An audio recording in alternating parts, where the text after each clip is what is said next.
Once a giant, always a giant. For me, it's only a giant. What's going on YouTube? D546. Definitely hit that subscribe button if you're new. Like the video if you like the video.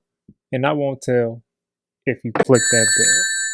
But let's go ahead and get into this. So today was officially the first day of training camp. Finally got everybody back in the building. It has been months and months and months since December, I guess, when we were officially eliminated. Maybe the first week of January. We were officially eliminated by what the Eagles did and us just not being able to win enough games. I mean, let's be real.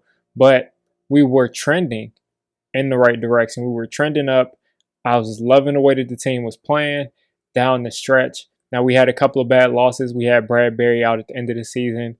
And one of those games, I think it was the Cardinals games, DJ was missing some of those games. So it was a tough end of the season because of some injuries we had. But I think when we were healthy, we were really in good shape to be able to really build off of that this upcoming year. Now, we went out and we signed Kenny Golladay. That was our big free agency splash. We signed Kyle Rudolph. We signed Adoree Jackson, a couple of other complimentary pieces, Fadio Denabo, John Ross. So we went out and signed some players that we think will be able to help us. And the first thing you think of when you sign those players in free agency is, oh man, I can't wait to see them on the field. I can't wait to see them. First, it's I can't wait to see them in the Giants jersey. Then it's I can't wait to see them on the practice field. Then it's I can't wait to see them in training camp. Then preseason game, and then, of course, regular season game. So we really have been waiting for this to finally happen. And this just shows that we're actually on track for these things to start happening. And of course, last year we didn't have a generic kind of training camp. Everything was online.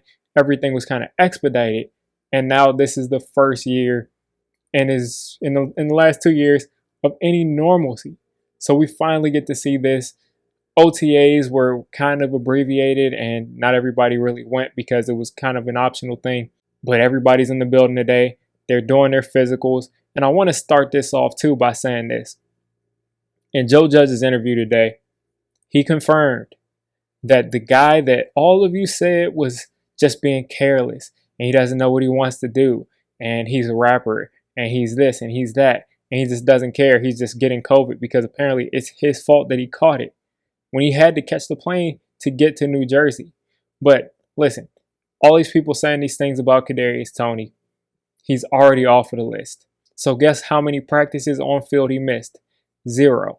Everything that they were doing the last couple of days has been on Zoom. Kadarius Toney missed 0 practices on field. So a lot of you guys need to really revisit how you view this guy. He didn't miss any training camp practices. And tomorrow, just like everybody else is on the field, he'll be there too. So he's already off of that list. It was never confirmed that he even had COVID. He was just on the list. So it seems like he probably didn't even have it. And they just did some contact tracing and they had to isolate him for a couple of days. But he's off of that list. And Joe Judge has had his back completely 100%. He talked about how Kadarius Toney loves football. He said he's here to work. He's a hard worker. And, lay off of the guy because he has not really done anything wrong. He's missed practices because of a family emergency and one practice was optional. So he missed those 2, and ever since then, and I mean, he had a shoe that was missing because literally they had his shoe size wrong. Other than that, he's been just fine. He's going to be there tomorrow. Let's watch him out there on that practice field. Let's watch him go out there and compete against the other Giants, compete against the defense that we have that we're so excited about. So I'm excited to see that he will be out there day one. A lot of people thought he might miss a week because he might have actually had it. But it seems like he didn't have it, and he's not going to miss any practices. So that's a big win for me and the Kadarius Toney fan club because a lot of people have been giving the guy a lot of unnecessary hate. I mean, he hasn't done anything wrong. And Joe Judge specifically went into it. He said over his career, he's seen people who have passions outside of football that let that overtake their love for football or their passion or their work that they put in for football. And he said Kadarius Toney is clearly not one of them. He's met the guy. He knows who he is. He's talked to him in person. He's seen him in some sort of capacity. Everybody who's calling him this guy that just is a loser and he's so far distanced himself away from football, you haven't even seen the dude in real life. You haven't had a conversation with him. So how would you know what his motivations are, what he likes, what his priorities are? You don't know. So I'm just excited that Kadarius Toney is going to be back there day one because he was going to get a lot of heat if he missed, even a half of a practice. People are going to probably have some kind of binoculars to see if he comes off the play comes off the field for one play. Other than that, Joe Judge did mention that Kadarius Toney wasn't the only person on COVID protocol. He said a couple of players did have it in the last couple of weeks, but of course he didn't release their names because that's unnecessary. It's no need to know who had what, but he's going to work those players back. So don't try to speculate who they are, but apparently there were some other players who were on that list at the very least. And then it went into, players are getting their physicals. Players are just kind of checking in, kind of like your first day of school, your first ever day of school or something, because they're just coming in, checking in, getting their lockers straight, getting everything straight, doing their physicals, maybe getting some workout. If they have something they have to do with the trainer, they're doing that. And then that leads over to the guys on the PUP list. He didn't go into any detail of any specific player, but Matt Parrott is one of the surprising names on the PUP list with the back injury. And a lot of guys just look at the back injury and say, this is a big man, 6'8", 300 and I think he was 315 something last year. He's had to put on some weight, so maybe he's about 320, 325. Big people with back injuries usually don't add up well. Usually doesn't mean, it's usually not a good thing.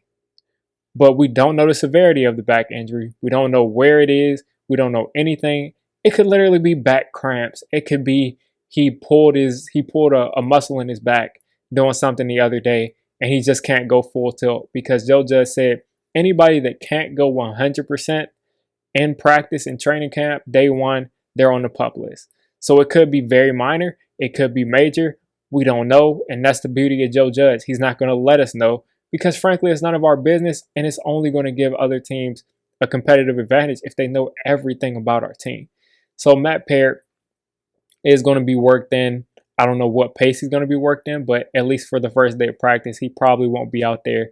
But I'm hoping that he can get out there pretty soon. Nate Solder, of course, will step in, and hopefully Nate Solder can be a solid guy if he does have to play at all at the beginning of the season, or however this whole competition goes, because if this is a fair competition, Nate Solder might have the leg up on Matt Parrott if it's a competition, because he's on the field and Matt Parrott is not on the field.